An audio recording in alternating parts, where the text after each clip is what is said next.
মনোযোগ গল্পের সাথে না দিলে কখনো গল্প মন থেকে বেরোয় না। মানে আপনার যে কোনো জায়গায় গল্প ফোটে না? না না। আপনাদের আজকে এমন একটি আকর্ষণীয় জিনিস দেখাবো, সেটা আপনারা কখনো দেখেননি।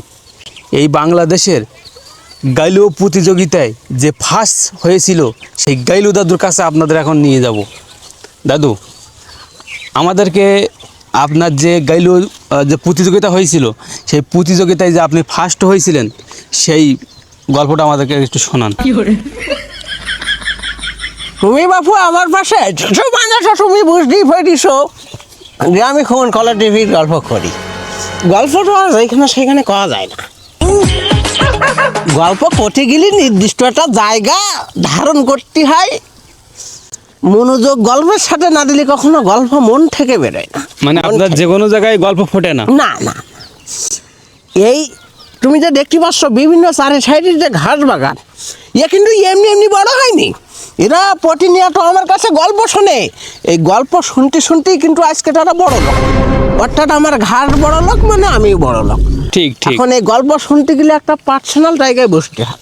আপনার যেখানে গল্পটা ফোটে সেই জায়গায় আপনি নিয়ে চলেন আমাদেরকে। হ্যাঁ, তাহলে চলো কথা বলতে বলতে যাওয়া যাক। তুমি কোন বিষয়ে গল্প শোনার জন্য আজকে আমার কাছে এসেছো? যে বিষয়ে আপনার হাজারো মহিলা আপনার জন্য কেরাস খায়, সেই বিষয়ে। গত 4 বছর আগে যে নতুন বিয়েটা করেছি, ও মহিলা খুব পাগল, আমার খুব পাগল। ও খালি মাত্র শুধু আমাদের গল্প শুনেই আমার লাস্ট ডুটে চলে এসেছে আজকে। আমার এই পরিণতি কি কারণে? আর এই গল্প শোনার কারণে আমার সংসার ফ্যামিলি খুব ভালোই চলতেছিল। হঠাৎ একদিন এই মহিলা আমার প্রেমে পড়ে যায়। এটা দুঃখের না সুখের কথা।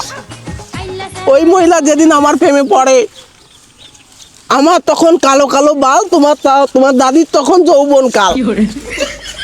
শুধু তো এই না, দুনিয়ায় এখন পৃথিবী, এই আমার পায়ে যে নদী ছিল, এটা তো শুধু নদী না, এটা সমুদ্রের সাথে অতিলঙ্ঘন করতো। শুধু আমার এই বোর নদীতে পড়া ওঠা দুটোর কারণে আজকে নদী শুকিয়ে খাল হয়ে গেছে।